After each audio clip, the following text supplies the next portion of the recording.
myself Dr. Jyoti Jain. I'm from Rajasthan, Jaipur. There was 9 months of online classes, simulation training at Medline Academics, and this hands-on training in the simulation help us in that clinical attachment also.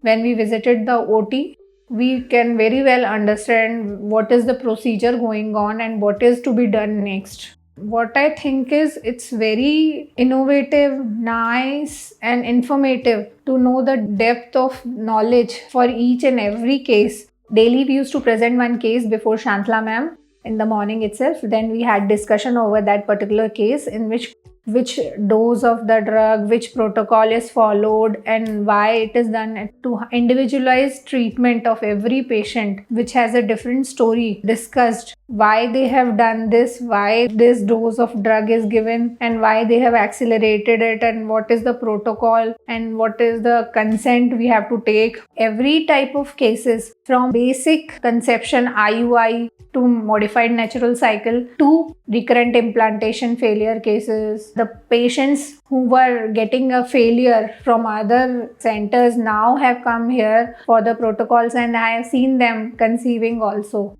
In OT, I have seen diagnostic hysteroscopy in which I had seen that endometriotic cyst, which was causing a hindrance in causing the patient to conceive. And I have seen frozen embryo transfers, how the preparations from the embryology lab to the OT is to be done, and how the patient is counseled for that particular case, how it is to be examined, and how the position of the patient is, and how much time it takes, and what all things I have to take care of while doing these procedures. That all I came to know by this clinical attachment training. Thank you, Medline Academics. Thank you, Shantala ma'am. Thank you, Anu ma'am and Kamini ma'am, for all this and helping me in getting this fellowship.